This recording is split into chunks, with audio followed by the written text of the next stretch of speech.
in College Station as the attention swings inside Kyle Field. The highly anticipated maroon and white spring game under the glistening Texas sun. Fans get their first look at the 2022 edition of the Texas A&M Aggies. One of the neat things about spring football, it brings back the past to the present. R.C. Slocum and Jimbo Fisher exchanging pleasantries down on the field. And a pleasant good afternoon. Sean Kinney alongside Dusty Dvorak. Great to have you with us. I'll tell you what, College Station is brimming with excitement, and rightfully so, after the work that Jimbo Fisher and his staff put on the recruiting trail this year. Unbelievable recruiting class that they put together. Look, Jimbo Fisher has recruited well since he's been here. One of the best recruiting classes we've ever seen, and it's got this Texas A&M fan base fired up, and I can't wait to see exactly what these guys look like here today.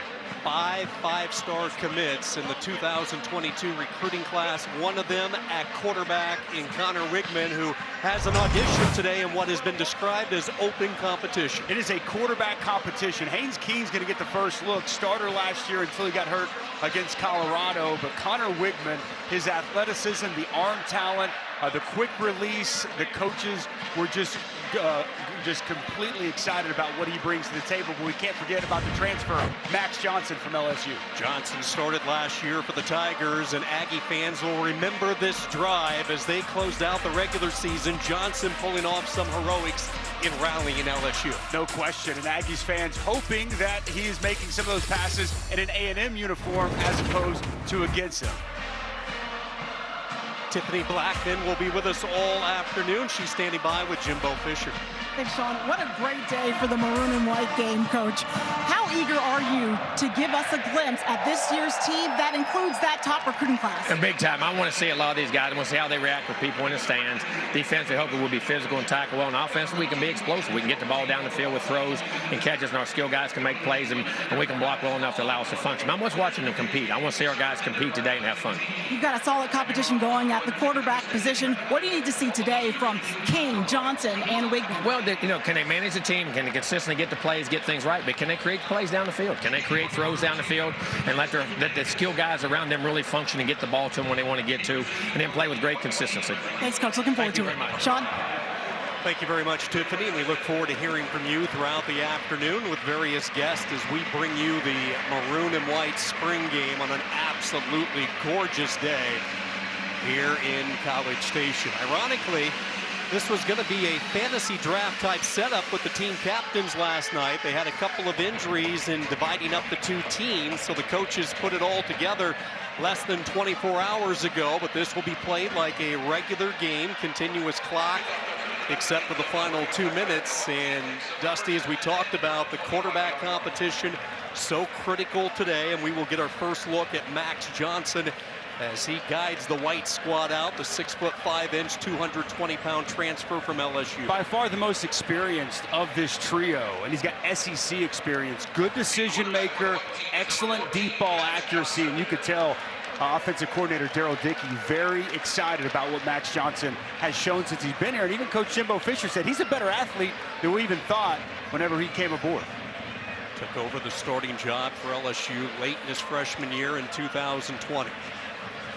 And now takes his first snap. The left-hander will fire toward the sideline, and a drop right through the hands of the intended target. He's looking for Jalen Preston.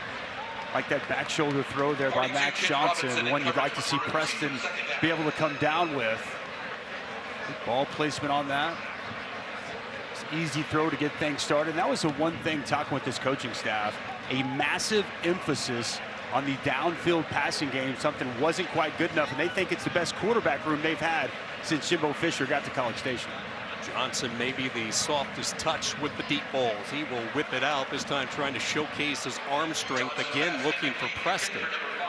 Bringing up a 3rd and 10. Kent Robinson in on the coverage. Is fired wide and outside. I'm sure Max Johnson would like to have that. See if DJ Durkin defensively dials up any pressure here. Comes after Max Johnson. The new defensive coordinator comes over for Ole Miss. A 4-man front this year. Mike Elko departing to take the head job at Duke, so in steps Durkin, making the move from Ole Miss. 3rd down and 10. They rush 4, and they are going to get to Johnson as he goes down. Pressure up the middle from Marcus Burris, the redshirt freshman out of Pleasant Grove. Marcus Burris Jr. Yeah, nice rush off the edge. Also a good rush from the other edge. You see here, just coming off, going to be a nice, A 7-yard loss makes using his hands, getting the offensive lineman off him, just a bull rush all the way into the quarterback. Also good pressure there from the other side. Walls come caving in on Max Johnson. Rough opening series for the junior quarterback. In punt formation for the white team, number 38, Alan Guerrero. Alan Guerrero, junior punter, waiting the snap inside his spot. Just to get some work, high towering kick. And the Maroon offense will take over at the 36-yard line, and the Maroon squad has the other 2 quarterbacks, Haynes King and Connor Wigman, and it will be King who gets the nod here. He won the quarterback battle last year coming out of fall camp. It was very tight with Zach Calzada. He wanted the job, performed well against Kent State, and then on the second drive against Colorado in week 2, he goes down with a leg injury, and this offense really missed him. I think it changed the trajectory this season for Texas A&M. Zach Calzada stepped in and did what he could, but I think the ceiling was much higher with Haynes King. Speed, escapability, can he stay within the pocket and read the field? Some of the questions they want answered today. He will throw on 1st down, whips it out quickly to Evan Stewart, and here is our first look at the very talented freshman out of Frisco, Texas, one of the 5 stars for Texas A&M. Well, everybody just speaking glowingly about Evan Stewart. Big time wide receiver, polished route runner, and you can see here with the ball in his hands after the catch, getting some nice positive yardage. But Jimbo Fisher told us he's been starting at receiver for us since day 1, and he's been nothing but impressive so far. One of the fastest guys on the team, very mature for his years. Plenty of time in the pocket. He will settle it for Ernest Crownover.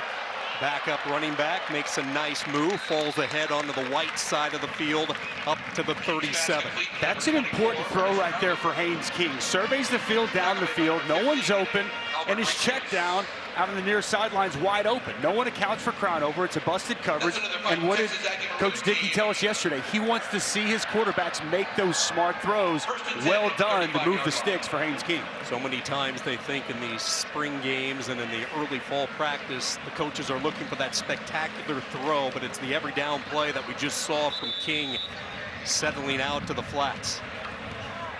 Anais Smith, who they will use as a running back at times this year. His role is going to change. One of the more veteran presences on this team.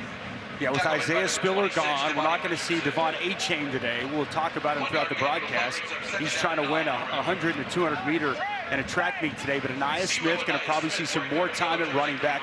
Now, he's been versatile. You know, Coach Fisher does a nice job moving him around, but expect to see Anais Smith getting the touches in different ways in this game and throughout the season. Pretty good looking drive, and now King is going to loft it toward the end zone. Contact, and here comes the flag. King's pass is incomplete. Miles Jones with the coverage, and again they were looking for Evan Stewart. Miles Jones got great length. Pass interference. Pass interference. Number 0. This is a 15-yard penalty. Automatic 1st down. Jones got that left hand on the breastplate, kind of pulled him down. The freshman taking on the veteran senior, the super senior Miles Jones. Jones has been limited this spring as they try to make sure they manage his reps. Fresh entering the fall season. So on this opening drive, 2 targets for Evan Stewart, and just like that, they're sniffing at the red zone, and here comes the speed of Haynes King. See you later, touchdown. King with his feet strikes for the Maroon. Run by number 13, Haynes King. And the one thing you do not want to see is what A&M fans are looking at back at the 20, and that is an injured lineman. Take a look here at Haynes King. Excellent read as he keeps that football. The defensive end closes down with the running back. Nice job of Haynes King riding that out. He's got the speed to get to the perimeter and get to the edge. That's the element that he brings to the table that really separates him a little bit from these other two quarterbacks in the competition. One of the 3 fastest guys on the roster, Jimbo Fisher told us. King showcasing he's healthy here in 22. One of the new additions to the coaching staff this offseason for Texas A&M was the arrival of Steve Addazio, the hard-nosed coach. Spent some time at Boston College as the head coach, most recently at Colorado State. Now he, Dusty, is assigned to building this left side of the offensive line for Coach Jimbo Fisher. He's brought an intensity to the group, and that's exactly right. With Kenyon Green, chance to be a first-round pick, and Jameer Johnson did an excellent job on that side. First thing Jimbo Fisher said, we have to rebuild that left side. Now, Trey Zoom has looked great so far here in spring practice. They love what he's been able to do. And Jordan Bazaboko, it was supposed to be one of the guys who was going to be slated in to be that left guard, and he just goes down on that opening possession. So hopefully he's going to be okay. But one of the real keys, I think, to everything is finding the right pieces for the left side of that offensive line. With Bryce Foster at center, what you have on the remaining on the right side of the offensive line with Leighton Robinson, Ruben Fothery, you feel really good about that. And if they can get the right mix on the left, Texas A&M can get back to playing a little bit of bully ball and really dominating the line of scrimmage. Zune has been a really welcome sight for Addazio and the way he's performed this spring at left tackle. Smart Chibuzo not in uniform today. He's a sophomore from Fresno. He is going to be up for playing time. The same for Aki Agunabi over on the right side. Matthew Wyckoff will get some reps today. Spazovic Moko into the tent, so hopefully he will be able to return as he got rolled over on that touchdown run from Haynes King. Now very cautiously on the return, the White down 7-0 early on in this first quarter. Offensive series number 2 for Max Johnson. Yeah, and he'd like to get a little bit more into rhythm on track. Rough opening series. There was a drop on the first pass, missed throw on the second. And then the walls kind of come caving in on Max Johnson, held on to it probably a tad too much. We didn't see them try to run the football in that opening drive. We'll see if maybe they open up on the ground here. Maybe get a little taste of Amari Daniels on this drive. It's a bigger version of Amari Daniels, wearing number 4, the sophomore from Miami Central. And what a line of running backs that school has produced throughout the years. Devontae Freeman, Dalvin Cook, just a couple to mention. Second offensive series for the White. Max Johnson on first down will play fake, slant pattern a bit behind Jalen Preston, and it falls incomplete. Good read, and clearly Preston, the top target for Max Johnson. Third time he's targeted him on that many passes. Nice read on the RPO, middle of the field was open. It's a pass that Preston can catch, but you really like to see Max Johnson put that out in front where he can catch and get some nice yards after the grab. Preston had a nice finish to the year last year. 3 catches, 47 yards against Johnson's LSU Tigers 1 season ago. 5th-year player for Texas A&M. Second down on the read. They finally hand it to Daniels, and he is stuffed in the backfield. Great penetration by the Maroon. A little counter read. You see Max Johnson held it in there at the mesh for quite some time. Really nice job by the Aggies defense setting the edge. It looked like Anthony Lucas, the true freshman, who Aggies coaches just raving about. One of these star-studded true freshmen. He's got an extremely high ceiling. Coach Fisher said he goes about 6'5", 305, and has the athleticism to play out there on the edge as a defensive end. Nice play there on second down. Yeah, that was our first question. So he's going to be an inside guy, and quickly he said no. With that speed and the body, he can disrupt from all different parts of the field. Here goes Johnson to work into the secondary, zigzagging into open space, and he will stumble all the way down to the 28-yard line. See a little pressure dialed up there coming off the edge. Nice job by Max Johnson to avoid. So you're going to have pressure coming right off the edge, and Max Johnson doesn't coming right off the edge here. Max Johnson does not panic, steps up, avoids the pressure, and then really good vision in the open field. Pick up quality yardage. Nice job by Max Johnson. It's kind of what Daryl Dickey said. He's typically looking to throw, but he can, if it's there, pick up some nice yardage on the ground. Well done there to convert. And in this offense, they want the quarterbacks to run. Left-hander throws softly, and it's caught. Hauled in by the tight end, Blake Smith, who is emerging as maybe one of those guys who could step up this season. Had 7 catches last weekend in the scrimmage. Jalen Weidermeyer departs to the NFL, and that's going to be, especially on 3rd down, finding somebody to fill that void. Blake Smith, he's done a nice job this spring, but I know they're extremely excited about 3 different freshman tight ends coming in. Jake Johnson, who's already shown up, but Blake Smith making the most of this opportunity, as clearly that tight end spot's going to be up for grabs. A couple of 2023 recruits on the horizon. Theo Millen Ostrom, all the way from Sweden, and Donovan Green. We'll talk more about them a little bit later. Pressure off the edge and miscommunication as Price had cut off the route. Coverage on the play by Bobby Taylor. Bobby Taylor, another one of those young freshman defensive backs, son of former NFL and Notre Dame star Bobby Taylor. Good to see him out there. We've also got Denver Harris, another highly touted freshman cornerback. Probably get a chance to see both of these guys get quite a bit of action with a couple of different corners. Not able to play today for the Aggies, Sean. Tyreek Chappelle out, Deuce Harmon, Brian George, Antonio Johnson, one of the more experienced defensive backs, all out today for various ailments. They run to the boundary side on 2nd down. Daniels doesn't get much. Taylor again in on the stop, along with the true freshman Ish Harris. These are the areas you really want to see. As we see Jimbo Fisher there, they told us he's the commissioner of this, split up his coaching staff, but this is where you really want to see your quarterback convert, right? 3rd down, inside the red area, good decision making. You'd like to see him be able to move the chains, make a good quality decision, and don't put the ball in harm's way. Important play here for Max Johnson. Time to throw, launches toward the tight end, caught by Smith, touchdown. Pretty touch on the ball from Max Johnson.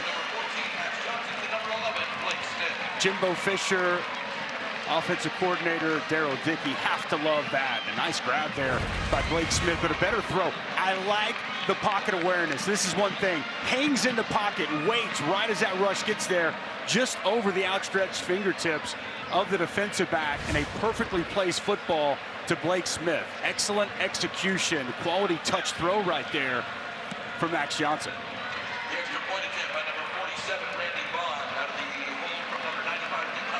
Both quarterbacks responsible for the early offense. It was King's legs, Johnson's throw, and we're tied early from College Station.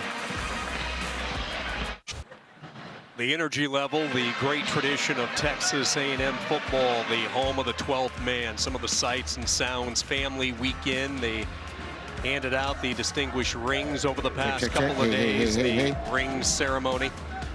A lot happening, and it was tough to find parking. We pulled into College Station yesterday, and it was bumper-to-bumper traffic with enthusiasm, not just for the spring game, but everything that comes with this Family Day weekend. Tied at 7, halfway through this first quarter. Max Johnson will settle toward the flat where it's caught by Daniels, and then he is greeted immediately. Good hard hit put on by Samuel Matthews. Yeah, nice job, catch, tackle. Nothing open down the field. Nice pursuit out to the near sidelines. Not much after the catch. No, Dusty, when you look at this backfield, last year they had the power of Spiller, the speed of A-Chain. A-Chain is back, but what they're looking for is that number 2 and number 3 back. Daniels is a guy that could emerge. L.J. Johnson out with a hamstring today. He's another possible candidate as this ball is intercepted, deflected by a couple of bodies and picked off. Tarian Lee will return it down inside the 10, and the game's first turnover, the takeaway by the Maroon. No question, and this is Max Johnson once again, the RPO. Throws it behind his intended target in the middle of the field. Like the read, everything's good, pops his hips, pass behind him. Ball pops right into the hands of Tarian Lee. Right place, right time. And again, it's not that that's not a catchable ball for Brown to be able to make, but behind him, that ball should be out in front, and he should be looking for yards after the catch over. That's the second time, Sean, we've seen very similar route right there, just a simple slant over the middle, and the pass a little bit late and behind his intended target. And this one, costly as it turns into a takeaway for the defense. Aggie fans will get their first look at Connor Wigman. He has checked into the game. Number 15 in the green, the 5-star recruit out of Cypress, Texas, Bridgeland High School, and his first series comes inside the red zone. Hooches lit up when they talked about Connor Wigman. Inauspicious start, wasn't ready for the snap. Showed some of his soft hands from his shortstop position. He's quite the baseball player as well. Good look at Wigman, 6'2", 208. He can do it all. We talked about his baseball ability. They said had he not enrolled early, his name would have been called in the amateur draft. Yeah, I think top couple of rounds is what he was kind of projected. Which Fisher did tell us he is planning on playing baseball in the future. But just his overall feel, the quick release, the arm strength. They said his quickness, the quickest of these three quarterbacks. Second down play and his first throw toward the end zone. Good coverage. Wigman's pass incomplete, intended for number 2. He was looking for Chase Lane. Harris had the coverage.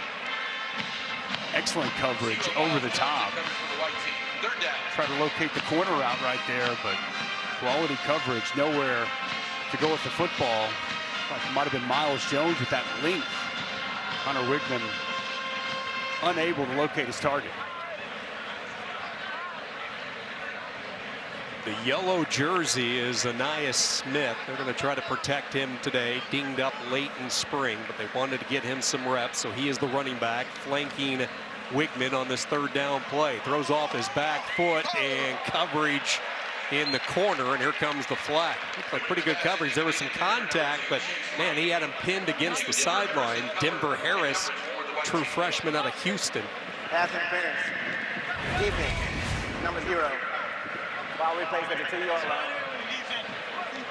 And he's in great shape right there, you know, and maybe a good sales job there by Chase Lane, but you know, that's just, I think, young, inexperienced Denver Harris in that spot. He's got to understand he's in good shape. No need for that extra push there at the end. And Chase Lane, a little savvy veteran move there to go to the ground and draw the flag.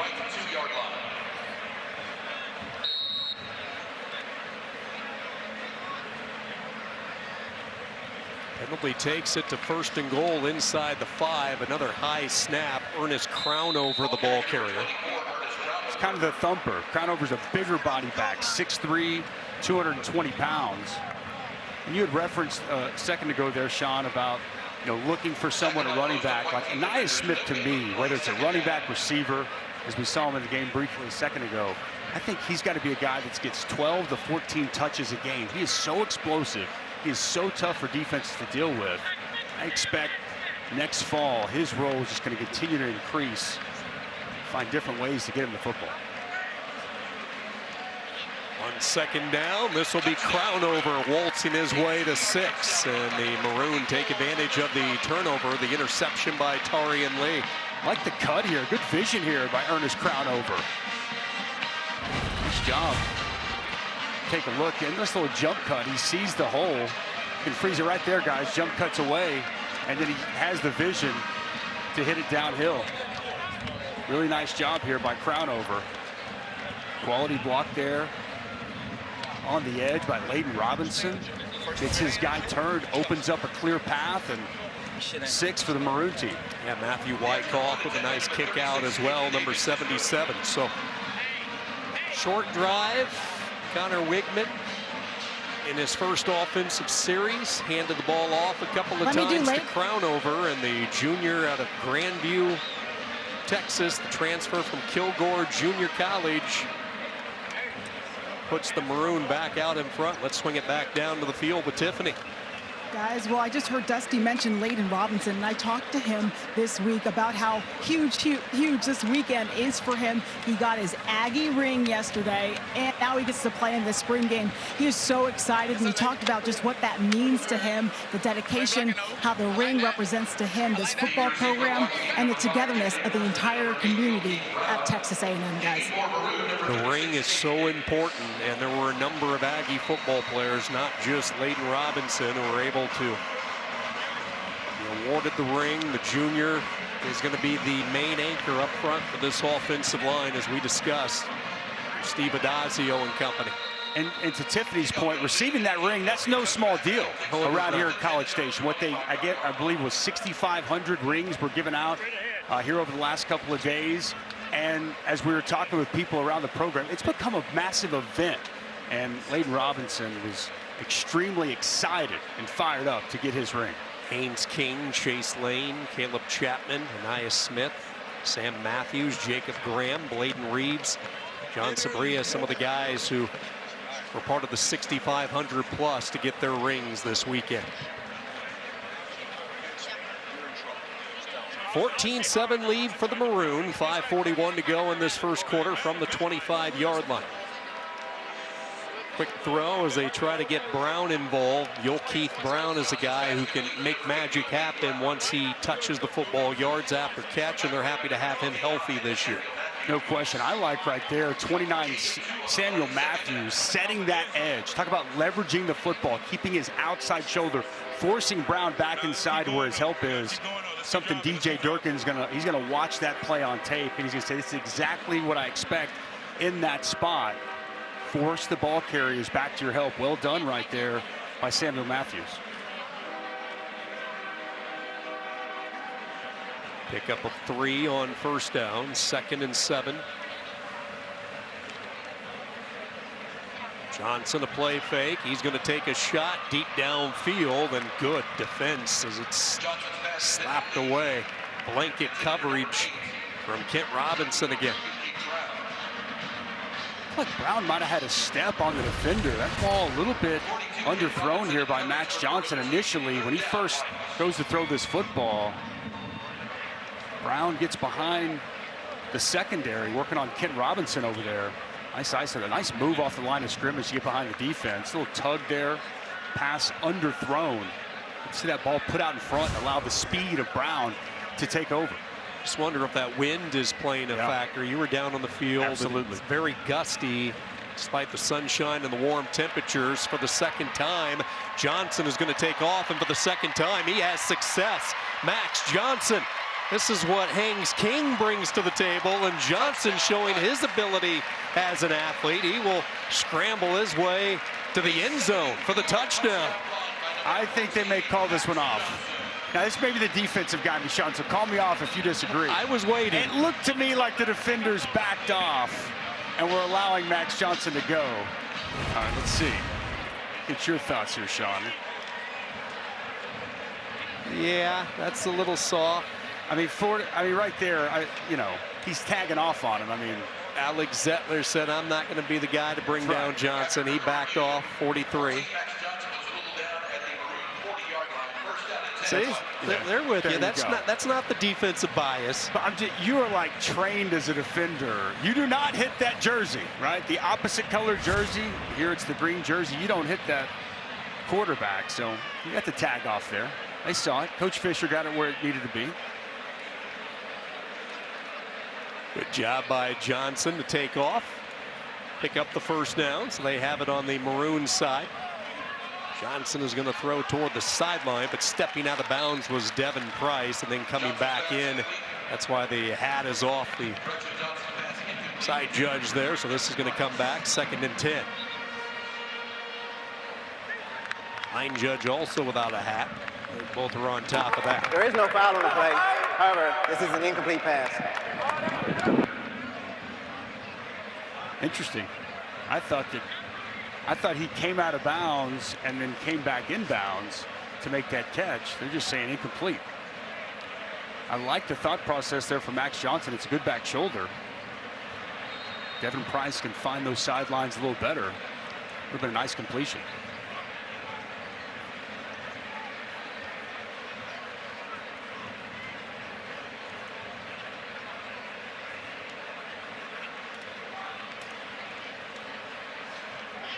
Johnson dumps it off to Daniels, who gets cracked from the backside, incomplete. Good timing there on the hit from Tarian Lee, who's made a couple of plays, the junior from Tallahassee. Been all over the place here today. Nice job by him, knocking that ball loose.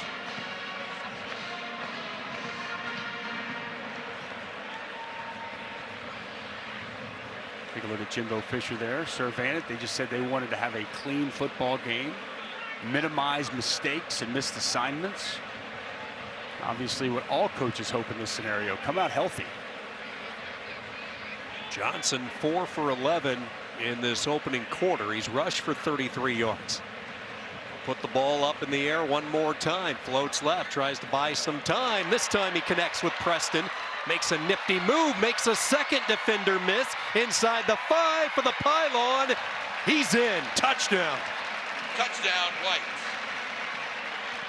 A 40-yard touchdown pass from number 14, Max Johnson, to number 5. I really like this from Max Johnson. He's going to move to his left. Eyes stay down the field. We've seen him, Sean, make a couple of big runs, but he is going to move around to look to pass. Okay, as he starts to move to his left, great shot here by our camera guys. Eyes down the field, sets his feet, and he locates Preston coming open across the middle. Really well done here, and then it's all Preston after the catch. Poor tackling from Texas A&M. And Preston finds pay dirt for another Aggie touchdown. The extra point attempt by number 47, Randy Bond, is good. Jimbo Fisher really respects Jalen Preston. He hasn't picked up a lot of reps the past couple of years, but he's one of those guys that just works his tail off each and every day in practice, waiting for his opportunity, and maybe it will be this year. 17 catches a season ago, a couple of touchdown grabs, and certainly he has been the favorite target for Max Johnson in this opening quarter. Reliable, right? Reliable. In an age of transfer portal, he has persevered and stuck it out right here at Texas A&M. Clearly loves being an Aggie, and maybe this is the year that he can take that next step forward and get involved in this receiving corps. This offense missing a couple of key cogs when you look at production. One speed, one power. Devon Achane, the blazing tailback, not here today because he's representing Texas A&M on the track and field circuit. They are in town with their collegiate meet today. Achane, one of the fastest in the country, set a Texas Relays record earlier this year, a 10-1-2 100-meter dash. And then the power comes from Bryce Foster, the all-freshman SEC member from a year ago.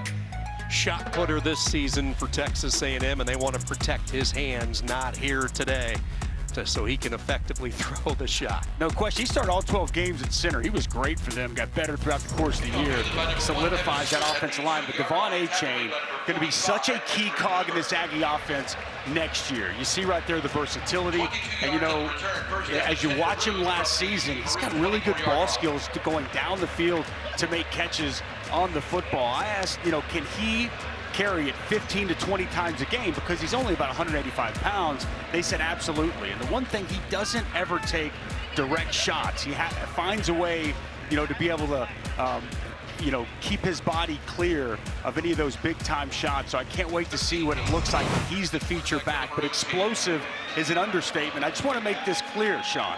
He's a football player that runs track, not a track guy that plays football. All three coaches told us that yesterday. Make no mistake about it. Here's King back into the game, and not much on first down. Yeah, you look at Achane and his speed. Three-time All-American last spring in the 100, the 200 meters, and then first team in the 4x1. His 200-meter time this year at 20.20 is first in all of college track and field. That is flying, absolutely flying. So he's a talented young man with a bright upcoming season in the fall for this Aggie offense. King patient with the throw as it's deflected away, incomplete, trying to hook up with Evan Stewart. Really good coverage. I think that's Miles Jones. Once again, nice job getting his hand in there over the middle of the field, step for step, with the true freshman Evan Stewart. Nice coverage and a pass breakup. Tiffany. Hey guys, I got to talk with DB's coach, Antonio Cromartie, you know, the NFL vet. He told me Miles Jones is his guy. And when I spoke with Jones, he said he's been more focused this season after missing, most of last season on becoming a more vocal leader and improving this defense. Errant throw here. You talk about improvement on defense, and this will be the game's second turnover. A high throw, and it's intercepted by Jordan Gilbert. It's a great play by Gilbert, but I'm going to show you why this happened, okay? And it's Tamisha Adelier up front playing 3 technique. It's the inside pressure. He's able to get it, and he's going to have to be a key piece of what they do. Watch him work inside. See that inside move that he hits there? That guard jumps out. He comes inside, right to the quarterback, has to rush the throw, sets up the interception. Adelier is going to be a real key piece to this defensive line with, so many of the guys departing, all 4 starters from the season ago. And he's got heavy hands. He's had a great spring and a nice rush inside there to force that interception. Connor Wigman is going to check in for the Whites now, and he is hit as he throws, and it's incomplete. Pressure up the middle that time from Marcus Burris, the redshirt freshman. That was a bull rush. He took the card and put him right in Wigman's lap. He said, man, the rush didn't get there that quick in high school. A little different here at this level. Nice rush inside once again. It's on Marcus Burris, as you pointed out, Sean. Wigman, who started the day on the maroon, now getting some reps with the white squad. His second series, 2nd down and 10, and he will hand it off. 2nd and 3rd effort by Amari Daniels. Scrapes ahead for 6 or 7 yards. Ish Harris able to grab a shoestring. A nice physical run there by Amari Daniels. See some of that power that he's got. He's added a little bit of size here this offseason. A piece of running to set up 3rd and very manageable. Makes it 3rd down and 3 White. The line of scrimmage. Daniels did not see a lot of reps last year. His best game was late against Prairie View A&M. 11 carries, 70 yards, had a rushing touchdown in the win.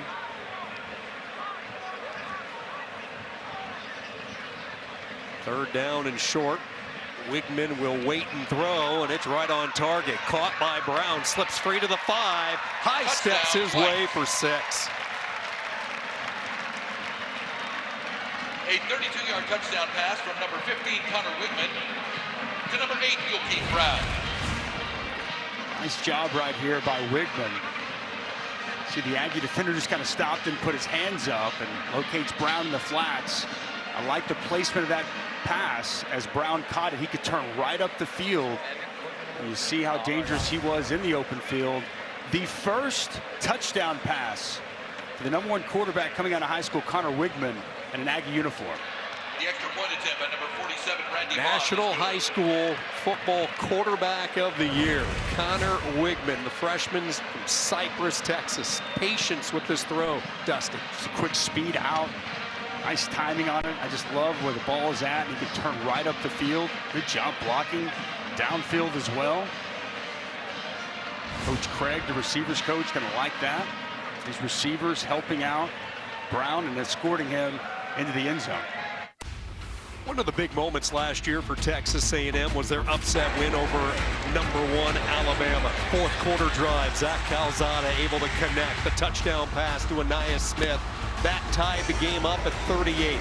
And then Calzada engineered an 8-play, 54-yard drive. Seth Small sends this crowd at Kyle Field into a frenzy as Texas A&M shocks #1 Alabama. 41-38. What a scene, man. That was an incredible game. What was fascinating about that, he was able to come down with that. With an athletic interception right there by Avery Hughes. Looked like Jalen Preston had it. Avery Hughes ended up with it, the sophomore from Sugar Land. And they're going to rule it a fumble. Recovered by number Look at this 41, one more time. Avery Hughes.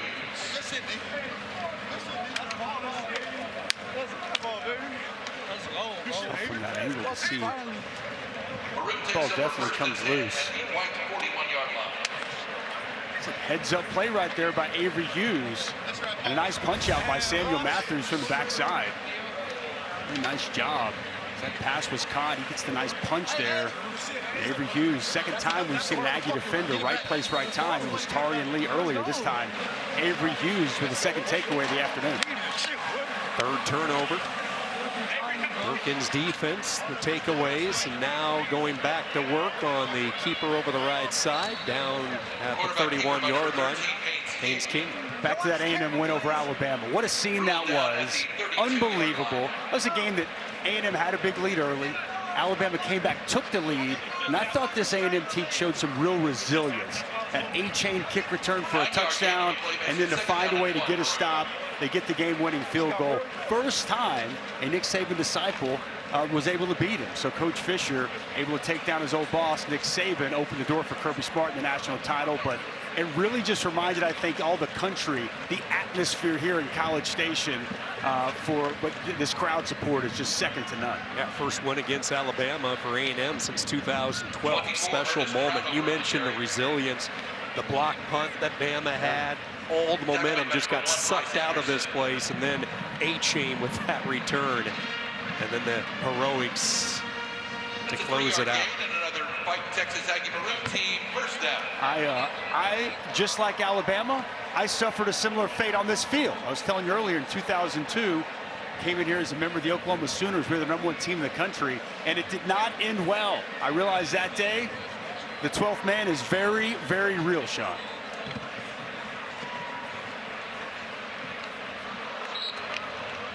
Yeah, you talked about that day, and you look at this massive stadium and the noise that the 12th man provides. And you told me this was one of your top 3-4 toughest places as an opponent to come in and play. Might have been the biggest as an opponent, but just as a broadcaster, any venue that I've been to, it's top 3.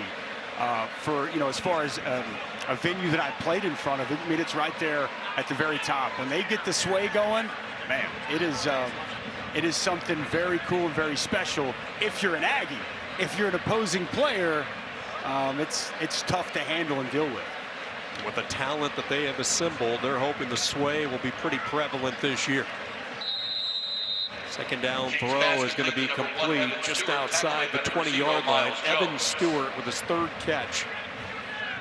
Hoping to make an impact like we saw Xavier Worthy do for Texas last year. They feel Stewart could be that type of receiver for the Aggies. Shifty, quick, 21-yard line. got excellent body control. I mentioned earlier, polished route runner. He's well coached, coming out of Liberty High School in Frisco. I would be surprised, Sean, if we don't hear Evan Stewart's name called quite a bit in the 2022 season.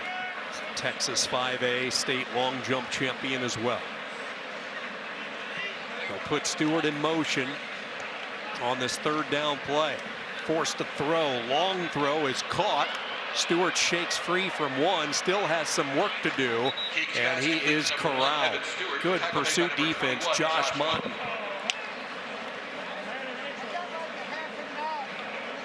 Job there, as we're talking about Evan Stewart.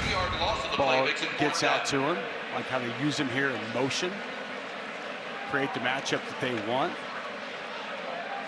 See kind of some of his quickness and ability to make the initial defender miss. Nice job by the Aggies rallying to the football. Another guy that keeps popping to me so far, 30, Mr. Adelier. Nice rush inside once again. Good to see him playing as well as he has here so far. 41-yard field goal from Caden Davis, and it is perfect. First-year kicker replacing A&M's all-time leading scorer, Seth Small. Good start for Davis.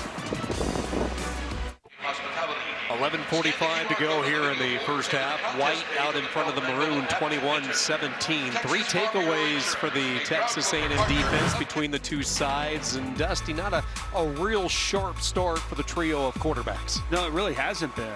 You know, that was obviously one of the biggest emphasis. See some of these young, talented players for the first time, but see if a quarterback starts to separate in as much of a game-like setting as you can create this spring. And you know, it was pretty unanimous yesterday talking with the staff. They really liked what these quarterbacks were, but so far from a completion standpoint, it has not been that way. Really seen some struggled throws down the field and a couple of interceptions that I'm sure these quarterbacks would like to have back. This fall is going to be interesting, and typically when you see quarterbacks 2 or 3 heading into a season, they'll call it a quarterback race, but the coaches know exactly who their starting quarterback is going to be.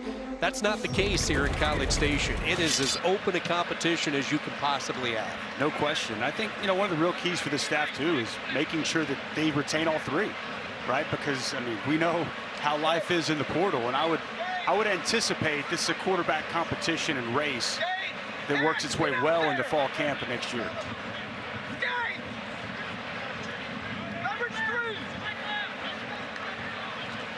Little check at the line of scrimmage by the freshman.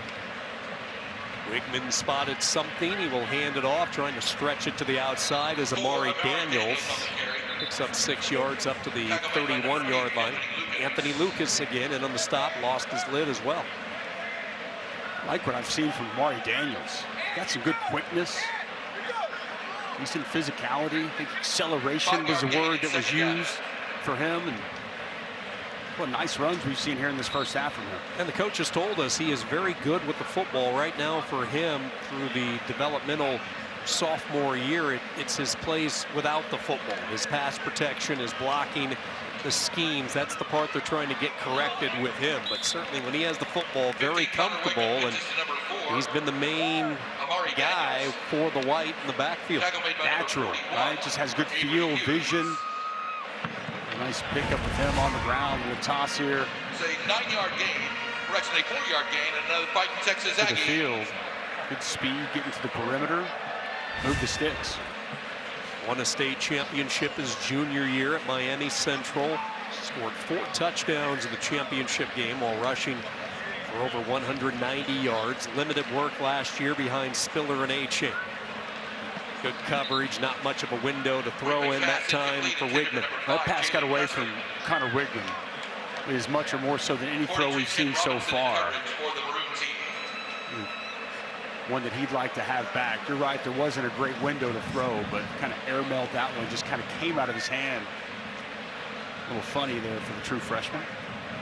Wigman guided the Bridgeland program in high school, a young program, just the 3rd year of varsity football. He led them to an undefeated season deep into the playoffs, where he was injured in the semifinals, did not play in the regional championship. Junior year was his best offensive production in high school as a gaping hole opens up for Daniels out to midfield. Junior year, Wigman threw for over 3,800 yards, 42 touchdowns.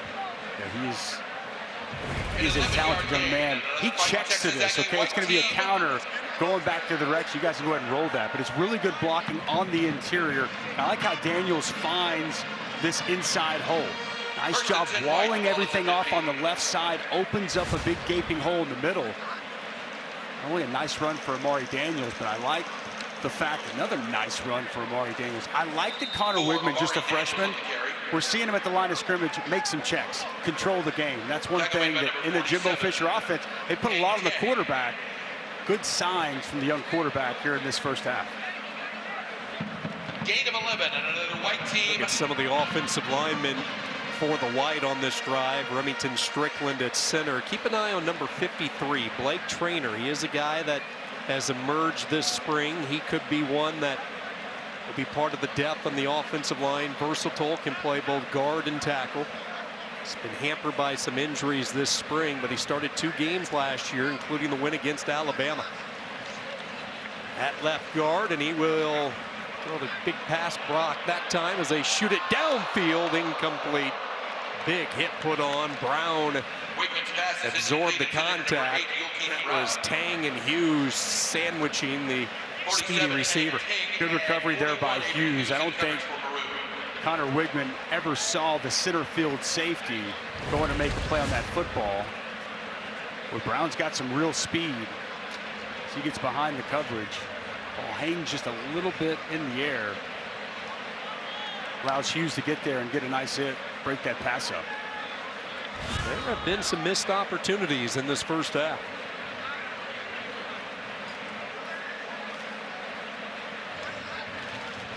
Four-man rush. Wigman will put some air to it, looking for Price, and it's incomplete.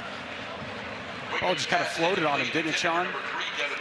Ball Certainly just did. continue to float outside, go out of bounds. 47, Hing Kang in coverage. for Jimbo the Fisher third down. didn't like the read there. Thought he could have made a better decision. And Jimbo Fisher, not typically one that's bashful to let his quarterback know if he doesn't like something. He's coached some good ones throughout the years, whether his days as an assistant coach at LSU with Nick Saban, his time as an assistant at Florida State before taking over the head coaching spot from Bobby Bowden, guiding the Seminoles to the national championship. A lot of success through the years for Fisher. Throw over the middle is caught this time just outside the 20, and now moving bodies. Brown holds it in. Matthews the tackle. I really like this throw here from Connor Wigman. It's good strong hands here by Brown. See a nice inside move off the edge by Lucas. He moves away from the pressure and he locates Brown and puts it perfectly into that window. Best throw I've seen so far from Connor Wigman. Pocket presence as well. Not panicking when that pressure's coming inside. Just slight sidestep to the left. Locate your target and put it on the money. Nice job. 4 receivers set. Lone running back is Daniels. They bring a blitz off the edge. Picked up nicely. One-on-one coverage. He floats it just shy. Again, looking for Yokeith Brown. Wigman's pass incomplete, intended for number 8, Yokeith Brown. 29, Samuel Matthews in coverage for Maroon. We've seen Yokeith Brown featured pretty prominently here in this first half.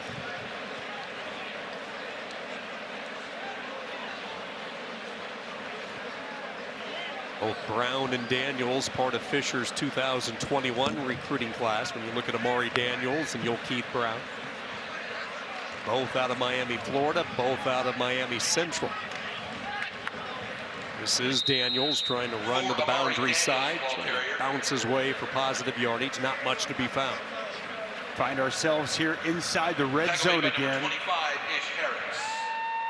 Excited to see exactly what Connor Wigman has in store here. 3rd and long.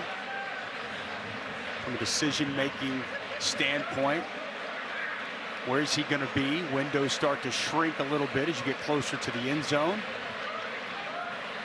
These are the exact situations coaches want to see from the young true freshman. 3 receivers right. That's the tight end Smith, who has a touchdown catch. He's the inside slot. Wigman's going to crank and throw. Back shoulder throw, incomplete. Getting the hand in there in the nick of time was Kent Robinson. Preston was the intended target. I like the ball placement. Back shoulder, try to get it away from the defender. Preston unable to bring that in. Outside little stutters. He works his way to the outside. I mean, that ball is right where it needs to be. That's good defense right there by Kent Robinson. Nice job getting his hand on the football. You'd love to see some strong hands from Preston to bring it in, but it's a nice play by Kent Robinson, knocking that ball loose. Randy Bond from 33 yards, and it is perfect. So both Davis and Bond each with a field goal. Halfway through quarter number 2, the White go back out in front by 7. It's halftime here in College Station. The White out in front of the Maroon, 24-17. A lot of the points coming in the first half. The defense buckling down in quarter number 2. 4 takeaways in all in the first half. And Dusty, look at the play of these 3 quarterbacks. Let's start with the transfer from LSU and Max Johnson. The pocket presence sees a sliver of daylight, utilizing some of the athleticism that Aggies coaches didn't really know he possessed. Also saw him make a couple of good throws. I like keeping his eyes down the field, locating his target. Nice job right there by Max Johnson, but it wasn't all good.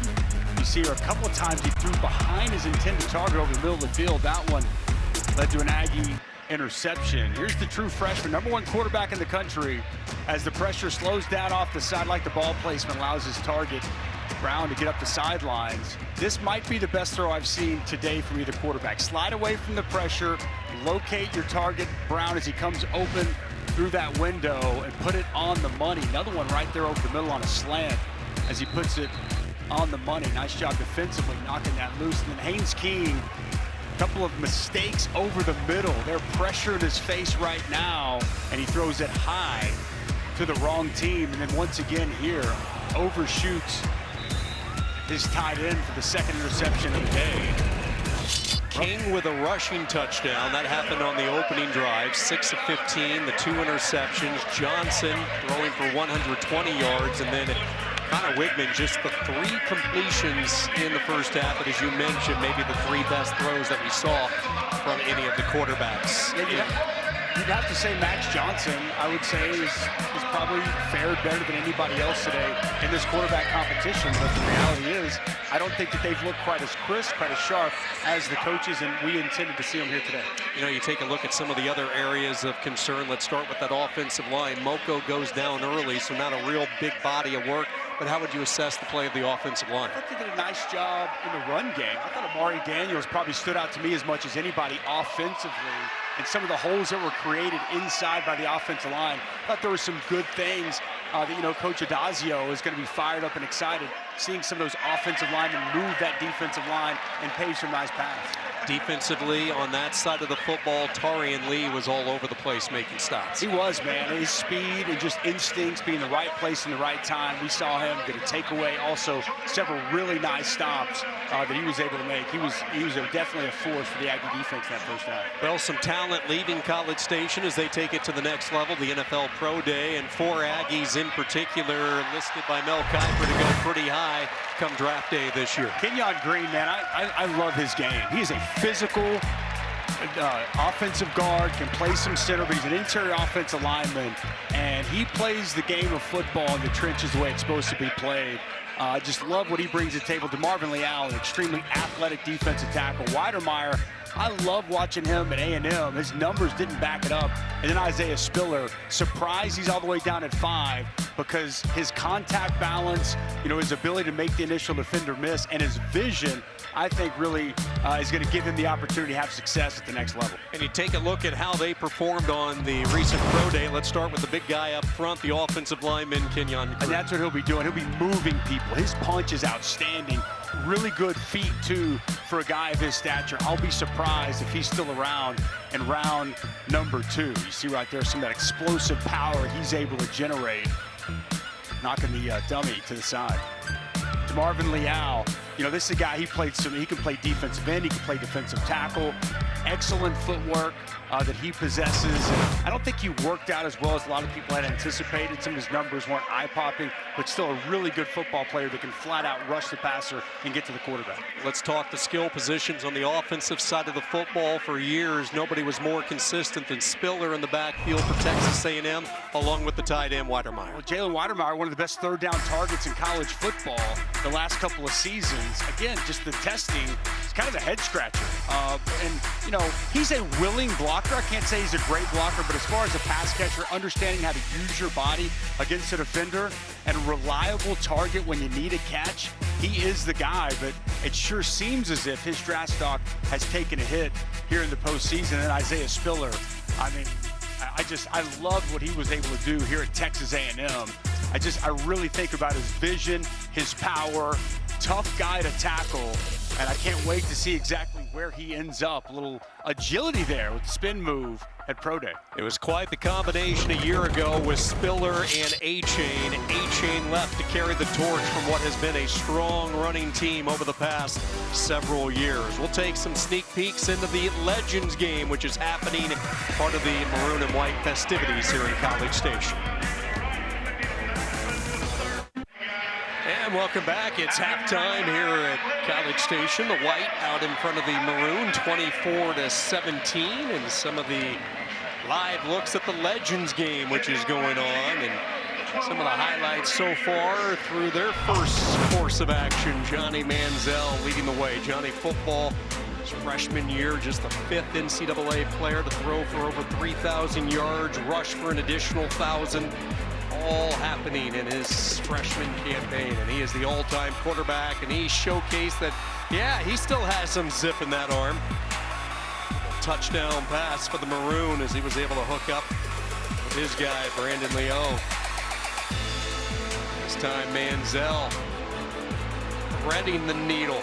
Yeah, dug out beautifully at the celebration underneath for Team Pickard in the white.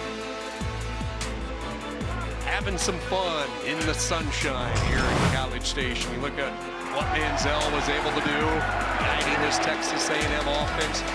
Heisman Trophy winner in 2012, the 22nd overall pick by Cleveland back in the 2014 draft. Tiffany Blackman's been busy all day, and she's standing by with Mike Evans, part of the festivities down on the field. Yeah, speaking of legends, Mike Evans, you are one here at Texas A&M, and you are the head coach of the Maroon team here at this Legends game. What was your message to the guys going into this? I said, whatever you do, whenever you compete, you got to win. And that got the juices going. They're out here competing right now. We're down one score. We got to get another one. Can we get a shot of the attire? Because I've never seen a coach out here in jeans before. What was your thought process going into picking out the outfit selection for today? Well, I'm going to a baby shower after this, so this is my fit for the baby shower after. Mike, what's it like to be out here with guys like Johnny Manziel, Ryan Swope? Another touchdown. I know you got to celebrate. Michael, the flip! Oh!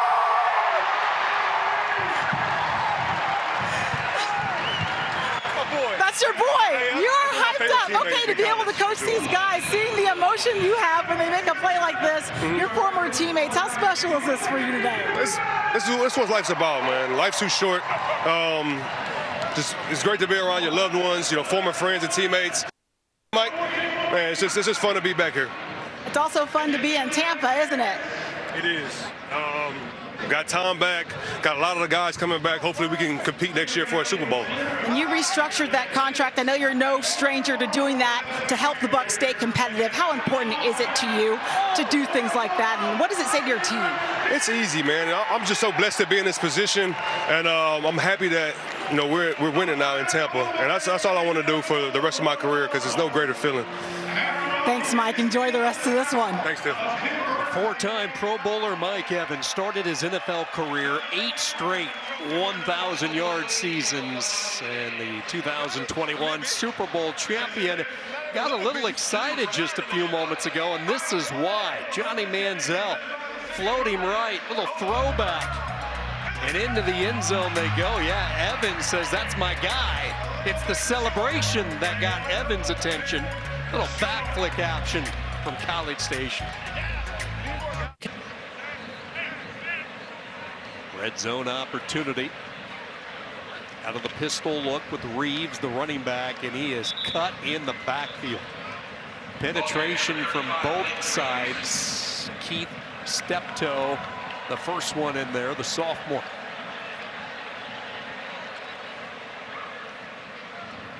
Had Fidel Diggs on the one side coming in and Steptoe on the other, and they both met Reeves, a loss of 5. 3-yard loss on the play, second down.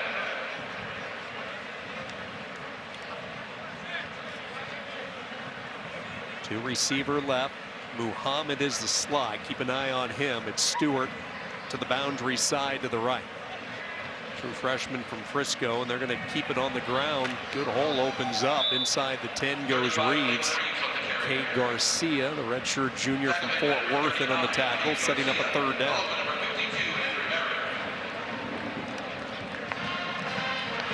The reference there, nice job on the right side of the offensive line. Good blocking, nice hole. See if this Aggie offense can find the end zone. That's the strength of this offensive line. You have Fothery right now over there at right tackle. He was an all-freshman SEC performer. Showed up in College Station, and this is very rare. He was physically ready to compete as a freshman. His body was ready for the grind of competing in college football's top conference. King lets her fly incomplete.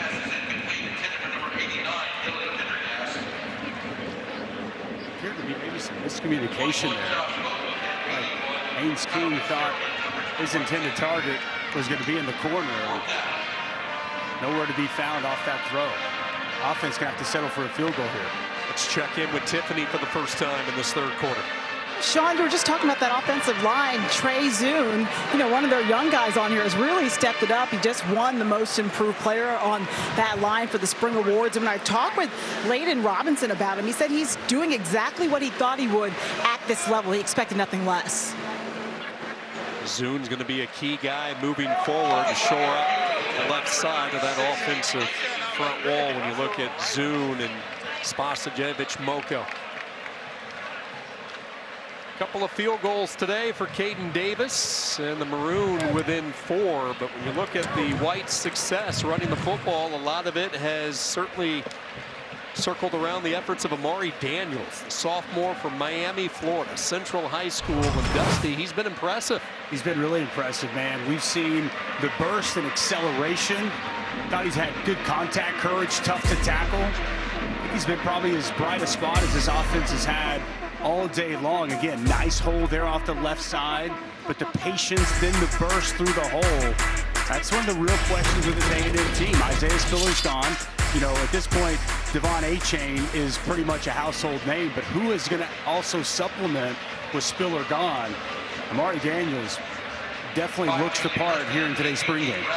Yeah, Daniels, again, so good with the football, and now the next step is his pass protection, his football action away from the football, and that's what they continue to work with the young sophomore. LJ Johnson, another running back. You see him in the picture there, number 34, not suited today because of a hamstring injury, but they think his future could be pretty bright. Johnson was the highest rated running back signee for A&M since 2012, a couple of years ago.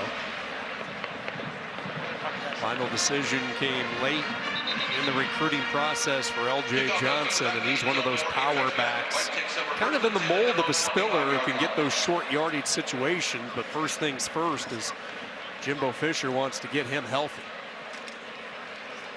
No question. That's exactly right. Health of the utmost importance, and you want to have as many, you know, able bodies ready to go for fall practice as you possibly can. But LJ Johnson definitely going to be somebody who's in that rotation at the running back spot.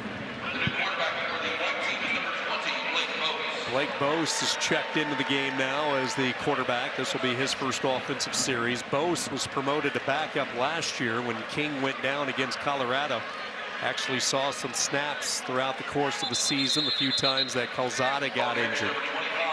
And Calzada, Dusty, was a guy who took some shots last year, and that's what Daryl Dickey brought up about having the luxury of having 3 really good quarterbacks. They would go back on some of the film, and every time he'd take a shot, they all kind of cringed, knowing that their backup was a walk-on a year ago. No question. And now you feel that it's a much deeper room. You don't have to, and it changes the way, not just cringe, change the way you call plays. As quarterbacks, they want them to run 8 to 10 times per game, so that's part of the offense. They're not going to try to protect them. The running certainly a big part of Haynes King's game. We saw Johnson's ability to scramble. Connor Wigman, Dickey told us that he's the quickest of the 3, not the straight line fastest. Obviously that would go to King, but the quick footwork from the talented shortstop, Connor Wigman.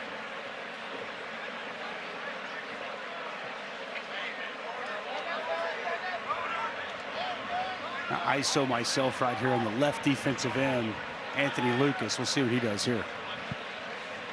Carrying number 8 is the bull rush, driving the tackle back, and the pass is picked off.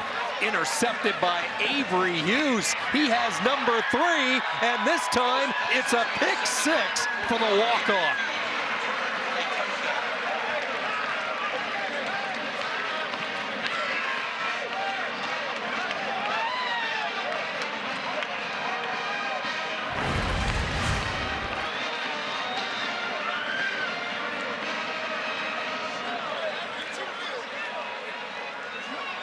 Sean, I don't know what his role is going to be in the season, but Avery Hughes has made the most of this spring game here on this beautiful Saturday afternoon. What a performance he's put forth here today as he and the defense find the end zone. Nice job inside. I thought 91 Marcus Burris really put that pressure on the quarterback and helped force that errant throw.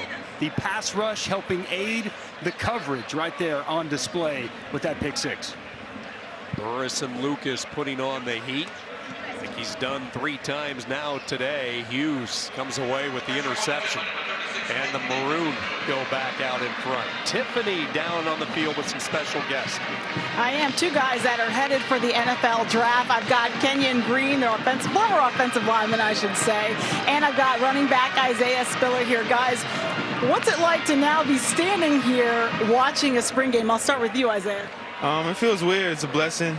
You know, just come out here, seeing guys we used to play with. You know, just, you know, really watching them. Coach Fisher still coaching hard, so I don't think nothing really changed. I think they're going to have a great season. Kenyon, and for you, the process now of getting ready for the NFL draft, how do you feel like you've presented yourself? I feel like I presented myself real well. Came out combine, pro day, you know, had a good showing. Going on different visits and everything, making sure I take care of business there. I feel like I'm doing a great job, and just want to give honor to God for everything. Speaking of visits, Isaiah, how much have you enjoyed being able to go on those? It's a new experience, meet new people. So it's a blessing to be in these opportunities, blessing to meet all these people, and you know, just thank God that I'm here. So. What's been the most special part of this process for you? I feel like really just adjusting. Everything's new. You know, meeting new coaches, making relationships with new people. So I think that's really what I've kind of held on to during this process. So. High expectations for both of you guys. How do you block out that noise and just stay focused? Right, just mainly just working out, making sure you're taking care of your body, getting ready, because, you know, going on these visits and everything, you know, they take you away from working out. So, you know, when you get back, have time, just work out, you know, get your mind and body right. Do you like what you're seeing on the field today? I know defense has really stepped it up. Yeah, the O-line is young. I feel like they're going to do good, though. Just more experience, more time, you know, get their plays down. Have you talked a lot to the O-line, spent a lot of time with those guys, just giving them advice? Yeah, for sure. Layden Robinson, you know, Trey Zoom, Blake Trainer. Just talking to them, making sure I'm encouraging them, keep their head up and everything, because, you know, spring ball, it's a grind. Definitely is. Thank you, guys. Thank you. Good luck. Thank you. Thank you, Tiffany. And yeah, that is a sight that Aggie fans are certainly going to miss. Green opening up holes for Spiller. That has been the common theme last year. Spiller rushing over for 1,000 yards. Green, one of the most dominant linemen in all of college football. And Mel Kiper has him right there at the top. #1 guard entering this year's draft. Sean, I'm down here with offensive coordinator Daryl Dickey on the Maroon sidelines. He's going to join me here as we're going to talk through some of what we're seeing. Coach, you were saying wind half kind of change your game plan here for the second half. I'm sorry, I was looking out on the field. Tell me your question again. You're saying the wind in the first yes. half kind of changed the game. We were throwing some play action deep balls, and the ball was getting carried and swirling a little bit, so we were misconnecting. And so at halftime, we thought we'd need to come out and work on establishing a little bit of run and throw some ball control. We threw a spade ball. It's a deeper ball, but not that deep. So that's what we're trying to get done this half. And, yeah, you're right. Amari Daniels is having a great game. Right on cue as he hits the hole. I noticed several big gaping holes too from your offensive line. He's doing a heck of a job, but the big guys up front are doing a nice job as well. Yes, they are. Our offensive line this spring has really come along, and you know our second guys have really grown up in a real hurry. They're all pretty much new guys that hadn't played much, and they have come out today and really dominated the line of scrimmage. Love to hear it. CJ Spiller, obviously, he's going on to the next level, Coach. And, you know, as you're looking to try to replace him, what have you seen from Amari this spring as we look at this pass coming to the sideline? What have you seen from Amari this spring that's really allowed him? Amari has really nice speed, great quickness, great balance, and then he's also got power. That's the thing. Sometimes if you're just a speed and quick guy and you run up the middle. This is the end of the third quarter. Break any tackles and you can't get anything done. Well, most of his runs today have gone inside, and he's run through some arms and some things like that. First fields. You know, he's a complete back. He's not a guy that's just a space guy. He's not a guy that's a tackles only. He's catches the ball out of the back. He runs out in space real well, and he runs between the tackles really well. He's been a very nice surprise at spring. Hey, thanks, Coach. We appreciate it. Yeah, Maury Daniels has been outstanding today, Sean. Yes, he certainly has. 15 minutes to decide who's eating steak tonight and who's eating weenies and beans. More on that from the spring game here in College Station. So one thing I don't know how much we've mentioned, but there is something on the line today. Is it steak or is it beanie weenies for dinner? Winning team, it's a nice steak, probably a filet, cooked to your preference. The losing team, maybe some beans, some chopped up hot dogs. Not quite the same level. We'll see if there's some increased intensity here these final 7 minutes. I'll tell you, two guys who are guaranteed steak, they don't care how this ends, is Devon Achane and Bryce Foster. They've already been guaranteed by Coach Fisher. They're eating steak tonight. No doubt about that. Nice job there coming up. Linebacker Adrian Cooper helping secure that Wigman didn't get loose in the open field. It's a nice place to be, right? If you're those two guys, if you're Foster, if you're Achane, you know, no matter what, you're a winner. Eating some nicely grilled steak later tonight with the rest of your teammates while watching the others force down hot dogs and beans. Timeout for an injured player. Injury timeout. Looks like it's in the secondary, and that's the freshman Denver Harris, who is leaving the lineup. 4-star recruit out of North Shore High School in Houston. Promising future for him. So Dusty, let's go big picture a little bit after the body of work today, not just from the spring game, but the past few weeks of practice. If you were Jimbo Fisher prioritizing, I need to clean up this first, what would that be right now? I mean, based off of today, I think it's continuing to see consistency from the quarterback spot. That pass needs to be caught there by Max Wright. Good throw by Wigman, and the tight end drops it. But I think consistency at the quarterback play. Again, you know, what I wish is that we were privy to some of the other scrimmages, because maybe that weren't in such windy conditions. Again, I don't want to continue to make excuses for these quarterbacks, but I can just tell you, after being down there on the field, it is far windier than what I had anticipated. And Coach Daryl Dickey, you know, told us right there on the air that completely changed what they were going to do coming out of half. But I think it starts with the quarterback play. That's, you know, that was an area, just the overall passing game. It struggled mightily a season ago, and they really need to work to get that in order. Nice kick. Man, look at the leg from Caden Davis. 53 yards for Davis, who's a perfect 3 for 3 today. The talented junior kicker has delivered the strength, and he had plenty to spare. Nice kick. Caught it clean. That's good.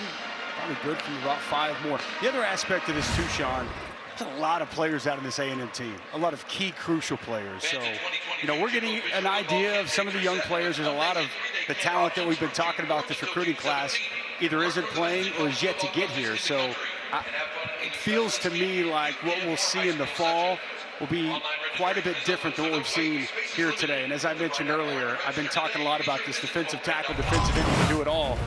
Tamisha Adelier, a little inside move here, beating the guard. Watch the quickness he uses. Just a quick inside move, grabs that inside hand, gets to the quarterback, forces that errant throw. Again, just the quickness off the football to come inside.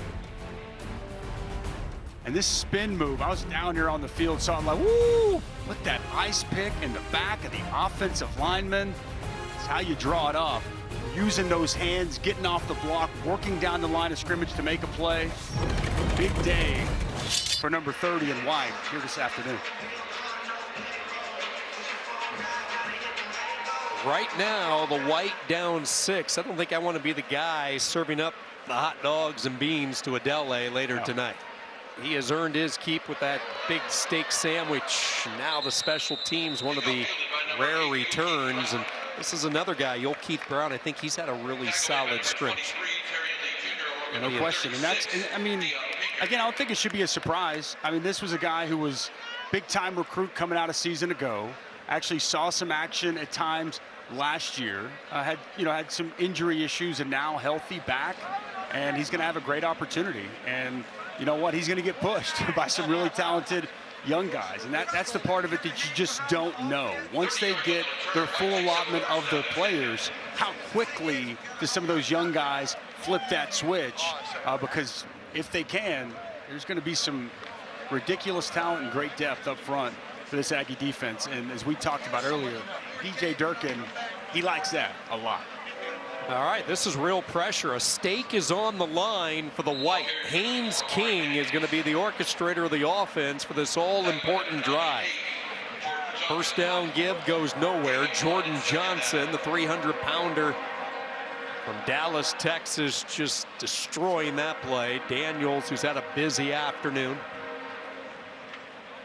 No Devon Achane, no L.J. Johnson, so Daniels has seen the majority of the carries. 14 rushes today, over 100 yards. Blake Smith, the tight end, shifts to the left side. King will throw low. Looking for Jalen Preston. Good pocket. Protection was there. Just a simple comeback for Preston on the far side. And not enough on that pass from Haynes King. King went 37-2 as a starter at Longview High School. Played for his father, John. One start against Kent State. Actually, the 2 starts, was injured against Colorado. One of 3 Aggies this year to exceed the max speed of 22 miles per hour. That's how fast he is, and the ability to make magic with his feet. Again, he undershoots his intended target, Blake Smith. Very similar to the last play. Out route from tight end who was in the slot and passed well short of his intended target. And with 2:42 on the clock, they're going to let the White team roll the dice and go for it here on 4th down. Daniels will be the running back. He flanks King to the right. 3 receivers left, 1 to the boundary side on this all-important 4th down play. Here comes pressure up the middle. King is going to take off and run, and he will be touched at midfield. A well-timed blitz there. Tarian Lee, another guy who's made the most of this afternoon. Yes, they're saying he didn't quite get there to him. And we know one thing about Haynes King.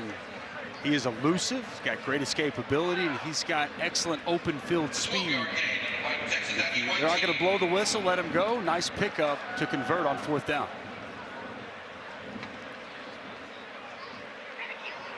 Throw behind Preston, and it's 2nd down.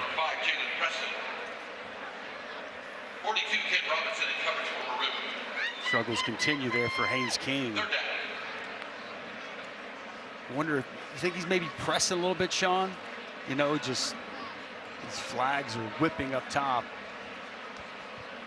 I was down there before and it was windy, but man, it's a gusty wind today. And you look at King again, it's been a while since he saw that real game speed since his week 2 injury to Colorado. Did not return the rest of the year. A couple of screws in his legs, so it's gonna maybe take a few reps to shake off some of the rust as his pass is broken up. There's Avery Hughes.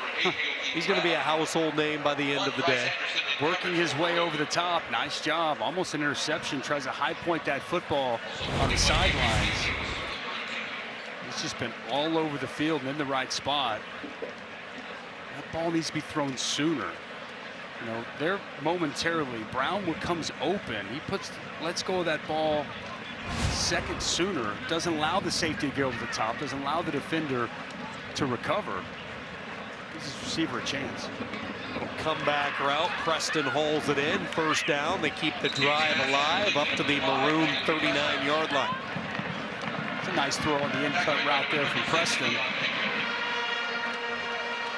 Move the chains, and maybe after a rough day throwing the football, Haynes King can play hero to close this thing out.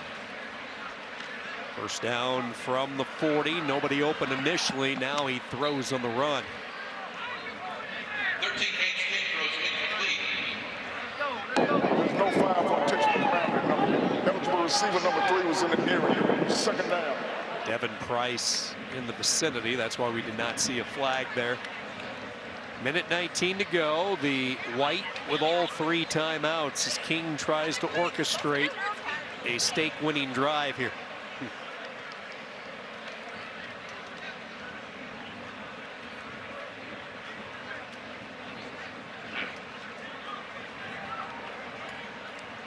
And that's a throw that King needs to hit. Receiver had created separation, had found a nice little pocket, and the throw a wobbler that fell way short. Yeah, bad throw. Clean pocket. Had the opportunity to be able to step into that throw, and he just misfires. Third throw we've seen well short of his intended target on this drive.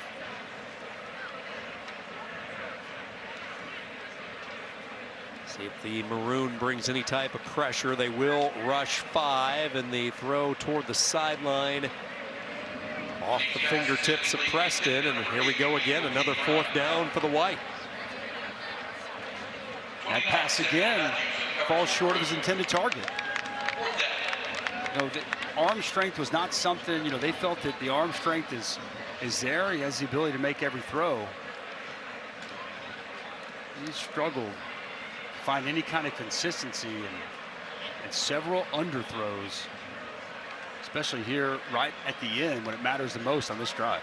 The Maroon are going to bring in their pass rushers. Anthony Lucas checks in for this 4th down play. He draws a double team, still gets close to the quarterback, and that is going to be it. The throw sails, and the Maroon will force the turnover on downs with 1:02 to go. So stout up front defensively, and we have yet to see 2 of their bigger names coming in. Walter Nolan, the top recruit in the class of 22. Watch this big man move. I mean, that is a mountain of a man. Get out of my way. I got to make plays behind the line of scrimmage. And then Shamar Stewart, outstanding pass rushing defensive ends, got excellent length, and you see the explosiveness on that tackle for loss right there. 4 of the top 7 overall players in the ESPN top 300 defensive linemen coming here to Texas A&M. It'll be a fun fall camp to watch once all these guys are on campus and practicing. And then you factor in the late addition of Levius Overton, who was classified originally part of the 23 class. He reclassified to 22, and now he is here.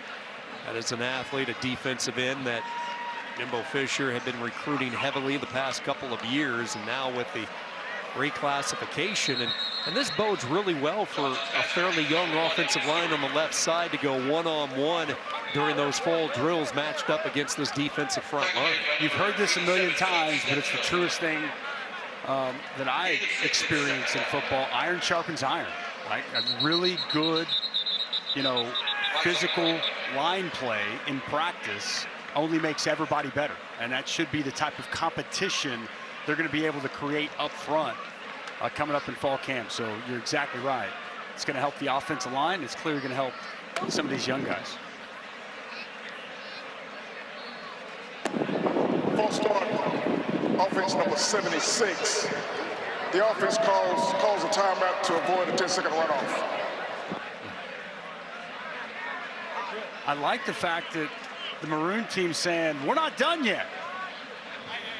We want more points. We want to put an exclamation point on this ball game. See if it somehow comes back to bite them. Max Johnson in his first game in the Aggie Maroon. He'll take a shot and nearly intercepted a dangerous throw. You look at Max Johnson, his dad Brad was a Super Bowl winning quarterback at Tampa Bay, was a quarterback at Florida State. He's the nephew of Mark Richt. His mother Nikki was a standout volleyball player at South Florida. Just all sorts of records, and really have yet to talk about his brother Jake, who's part of that recruiting class at tight end that's coming in. #1 tight end in the country, excellent ball skills, quality pass catcher, and somebody that Daryl Dickey said will be a part of this rotation come the fall. There's that man again coming off the edge. Holy cow. Excellent speed rush right off the edge. Working on the right side. That's on Ruben Fothery. That's one of the better offensive linemen for this bunch. But yeah, that's 1 versus 1 right there. Fothery and Adela Lottery coming off a real strong season, part of the all-freshman SEC squad. Earned the top newcomer in the postseason awards banquet for Texas A&M, also the most improved player at the tackle position. Year number 2 to see the type of growth that he will enjoy from the coaching of Steve Adazio, who is now in charge of this offensive line. Johnson's pass incomplete, intended to number 42, Max White. Fourth down throw incomplete. That sets up some drama here for a couple of tosses into the end zone, Dusty. If I'm on the Maroon team, I'm, yo, coach, what are you doing? What's up? Come on, man. We got this thing. Leaving life for the Aggie White team here today. Drama down the stretch, what all the paying customers came for, people at home watching. In all seriousness, though, this, you want to see your quarterbacks execute in these moments. And the reality was, the last time Haynes King took the field, he did not. We'll see with 21 seconds left and a couple of timeouts if he can make a little magic from the 41.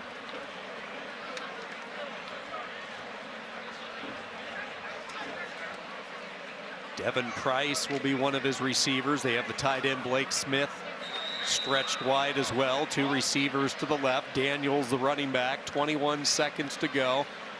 A couple of more chances for the White to maybe rally and win. In the pocket, the throw is on the button that time. Devin Price makes the skidding catch up ahead to the 26-yard line, and now there is an injured Maroon player that is down on one knee, and that's Ish Harris. He's going to be all right. Timeout offense, the first of the half, 30 seconds in length. Pops back up. He's going to stay out there. Timeout taken by the White. Very similar throw to the one earlier, Sean. You said he's got to be able to make that throw where he comes right back on the in-cutting route. And a strike right there to his big target, Devin Price. Family runs large for Devin Price. He's the son of Aggie defensive end coach Terry Price. Second down throw, and it is caught. Man, what a throw that time, and concentration by Brown to haul it in. Timeout offense, the second of the half. Clock operator, please reset the game clock to 9 seconds. Thank you. You got time for 2 here. Gotta be smart with the football, something quick. Get the ball out fast. You got a timeout left. Once again, fans, a reminder, following today's game, fans will be allowed to come down. Don't have to necessarily throw it to the sidelines, but the ball's got to come out relatively quick. You get that second play to try to find the end zone. Second down and 5, empty set. They rush 4. King is going to look. He's going to float, and it's incomplete. With 4 seconds to go. Brown, the intended target, went through a couple of different sets of hands before it fell harmlessly to the turf. I'm guessing they must have told him this is going to be the last play no matter what, because it looks like this thing is over. But the Maroon team winning the ball game, the opportunity to feast on a nice steak dinner. The Maroon victorious today, 30-24. Avery Hughes and his pick 6, the difference maker. The 3 field goals by Caden Davis, including the 53-yarder in the 4th quarter, seals it. And it will be steak for the Maroon. Let's swing it down one final time to Tiffany. Coach, I know you were eager to see your trio of quarterbacks in action today. Despite the win, how would you assess their play? It was a tough, very tough 30-mile-an-hour wind, but it played very average. I mean, we dropped a lot of balls, too. Wasn't happy. Wasn't a good day throwing and catching. We actually thrown it a lot better all spring than we did today. But conditions had to do with it, but some days you got to play in those conditions, so you got to go play. So got a lot of work to do, so we'll get ready this summer. 4 takeaways for the defense. Is this what you expected out of a DJ Durkin-led Yes, group? no doubt. We're very good zone coverage. Played the ball well. Had a couple errant throws, but caught those tip balls and did a great job in that regard. So defense did an outstanding job. Who are you eating with tonight? I'm sorry? Who are you eating with tonight? That's tomorrow. It's on win. Always the winners. Thanks, Coach. Thank you. Coach, right here. Dusty, your final takeaway from this Maroon and White spring game? Well, they've got some real talent here at Texas A&M, and based off what we saw, there's still a lot of questions at the quarterback position. This is a quarterback competition, and one that I fully anticipate is going to run all the way up until fall camp, but Amari Daniels really stood out to me today. I thought seeing Evan Stewart was big time, chasing Anthony Lucas at defensive line. He's got a chance to be really good for this Aggie football team. This place will be rocking later this fall. 4 straight home games for Texas A&M. Will this be the year they climb to the top of the SEC?